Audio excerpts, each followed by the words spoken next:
Assalamualaikum warahmatullahi wabarakatuh, sahabatku para petani sawit, apa kabar? Semoga kalian selalu dalam keadaan sehat walafiat dan selalu dalam lindungan Tuhan yang Maha Kuasa tentunya, amin.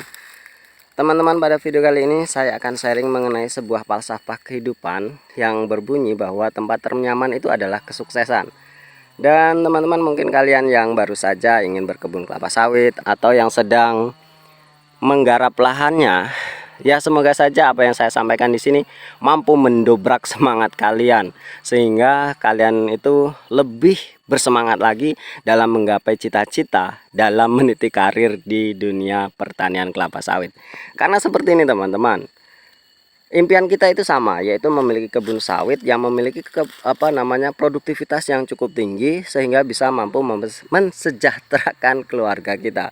Maaf belibet teman-teman, panas soalnya.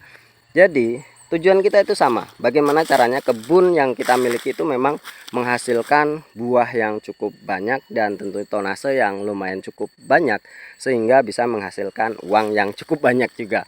Itu teman-teman, itu tujuan kita. Dan tentunya teman-teman, apakah kelapa sawit ini memiliki potensi yang besar menuju ke sana? Saya katakan sangat-sangat besar. Karena teman-teman, saya ini sudah memiliki kebun sawit 1 hektar yang sudah panen. Meskipun saya menggunakan benih abal-abal teman-teman, populasinya itu sekitar 133 batang. Dan yang saya sulam, yang saya ganti itu hampir 30-an batang. Dan kemudian produktivitasnya juga tidak begitu baik karena namanya benih abal-abal itu banyak duranya teman-teman, banyak bunga jantan, bahkan ada sebagian yang kosong dalam waktu yang cukup lama, hampir setengah tahun itu tidak mengeluarkan bunga betina, hanya bunga jantan melulu, dan sekali timbul hanya 1 biji 2 biji, dan itu membuat saya ya agak kecewa lah. Namun yang perlu saya syukuri bahwa dalam 10 hari itu satu kali rotasi teman-teman, saya rotasi 10 hari sekali panen, itu saya mendapatkan sekitar 4 kintal hingga 5 kintal, kadang ya 3 kintal, pokoknya kurang lebih naik turun 345 seperti itu teman-teman. Dan saat ini tentunya musim trek ya, musim yang memang buah kurang, itu masih mendapatkan 1 juta rupiah per 1 kali rotasi teman-teman, kurang lebih lah, kadang 1.200.000, kadang turun 900, dan seperti itu tergantung harga, karena harga juga fluktuatif. Jadi dalam 1 bulan saya rata-rata mendapatkan 3 juta rupiah teman-teman. Apakah 3 juta rupiah itu cukup? Ya menurut saya kalau di desa ya cukup-cukup saja sih teman-teman. Namun ya tidak begitu mencukupi karena memang kebutuhan rumah tangga itu lumayan cukup mahal sekarang. Apalagi saya bagi untuk biaya perawatan, untuk pemupukan, untuk yang TBM ini teman-teman. Tapi enaknya di kelapa sawit itu teman-teman, ya kita bisa bekerja yang lainnya ya, karena tidak melulu kita harus setiap hari ke kebun untuk merawat sawit.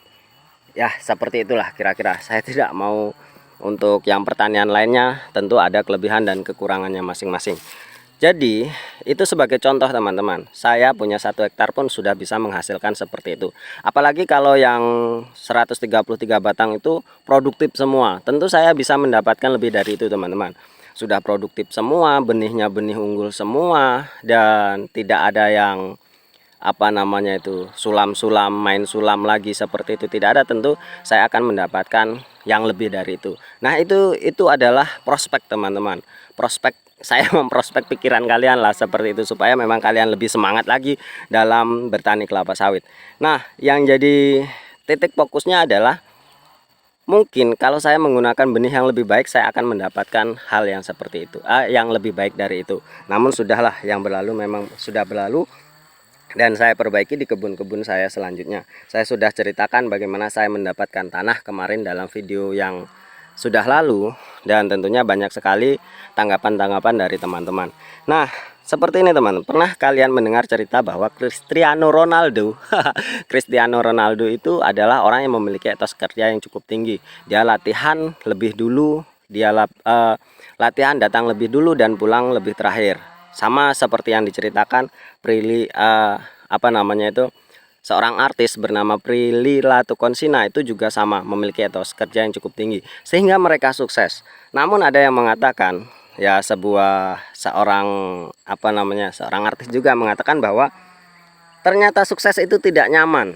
Kita harus bekerja lebih keras.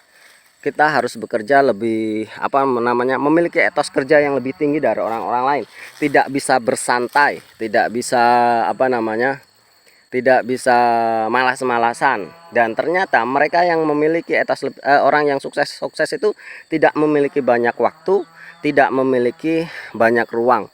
Nah, itu adalah anggapan yang salah menurut saya, teman-teman. Sangat-sangat salah. Ketika orang sudah mencintai pekerjaannya, ini menurut saya ya. Jadi kalau anggapan si A tadi itu benar menurut kalian, ya silahkan saja, karena beliau mengatakan bahwa sukses itu tidak nyaman. Dia harus kerja lebih keras dari orang lain, dia harus lebih ngotot dari orang lain, katanya seperti itu. Dan ternyata lalu motivasi apa yang bisa kita ambil dari kata-katanya itu, sehingga kita itu ditakutkan dengan kesibukan, ditakutkan dengan ketidakadaan waktu untuk keluarga dan lain sebagainya. Tentu teman-teman, saya pun membantah teori itu. Menurut saya, sukses adalah tempat ternyaman. Meskipun kita lebih ngotot dari orang lain, namun di dalam pribadi kita bahwa kita menyukai kengototan itu. Paham maksud saya? Jadi, Ronaldo itu datang lebih dulu dan pulang lebih lambat karena Ronaldo menyukai kegiatan yang dia lakukan. Nah, kita teman-teman, kalau sudah kecanduan merawat sawit, kita berangkat pagi, pulang malam. Apalagi ketika kita sudah merasakan hasilnya. Tentu sebelum kita merasakan hasilnya, dalam otak kita itu harus ditanamkan mimpi-mimpi yang memang membuat kita lebih semangat, membuat kita lebih terpacu lagi dalam kegiatan kita itu. Jadi, meskipun kita berangkat pagi, meskipun kita pulang malam, tentu kita sangat menjiwai, sangat menyukai, menyenangi. Nah, yang harus kita tanamkan bahwa dalam otak kita harus menyenangi pekerjaan kita, teman-teman. Jadi kalau kita sudah menyenangi sesuatu, tentu hanya rasa nyaman yang ada di sana. Walaupun saya jor-joran habis penghasilan saya yang dari kebun yang satunya saya habiskan untuk membeli pupuk untuk tanaman ini, saya tidak menyesal, teman-teman. Saya tidak menyesal. Tentunya hal itu karena apa? Karena saya memiliki mimpi yang lebih besar daripada yang saya buang. Itu yang harus kita tanamkan. Jadi benang merahnya apa yang saya sampaikan di sini, bahwa teman-teman harus menyenangi dulu pekerjaan yang kalian tekuni. Ya, tidak hanya di kelapa sawit, teman-teman. Pekerjaan kalian apa saja boleh, namun kita titik fokus di kelapa sawit. Kita harus punya mimpi bagaimana caranya kebun sawit kita ini bisa berproduktivitas secara baik. Tentu kita tahu bahwa penggunaan benih yang baik itu mempengaruhi. Beli, teman-teman, walaupun meski mahal, meskipun kita harus berhutang. Saya sekali lagi, karena kemarin saya ceritakan bahwa saya hasil hutang semuanya, teman-teman. Hasil hutang, dan akhirnya sekarang hutang saya lunas. Beli benih yang bagus, kalau perlu beli Per dan Select Seo Supreme 540 NG yang mahal-mahal itu, beli, teman-teman. Kalau perlu, kalau memang hasil produktivitasnya lebih baik, beli. Kemudian pupuk setiap bulan, tidak masalah, teman-teman. Mau dosis kecil, mau dosis besar, lakukan. Yang penting mimpi kita untuk mendapatkan itu lebih besar daripada omongan-omongan orang di luar sana. Jadi teman-teman, tetap semangat, rawat sawit kalian dengan sebaik mungkin. Pasti pepatah yang mengatakan bahwa hasil tidak akan mengkhianati usaha itu ada benarnya. Nanti kalian pasti akan mendapatkan hasil, karena saya menggunakan benih yang buruk dengan jumlah populasi batang yang sedikit pun saya sudah mendapatkan sedemikian. Tentu teman-teman, dengan kelebihan dalam bertani kelapa sawit, saya bisa bekerja yang lain dan bisa menambah penghasilan saya. Itu, teman-teman. Jadi jangan takut gagal, usahakan yang terbaik, pasti kalian akan mendapat yang terbaik. Itu, teman-teman. Mungkin hanya ini, semoga bermanfaat. Terima kasih atas perhatiannya. Wassalamualaikum warahmatullahi wabarakatuh.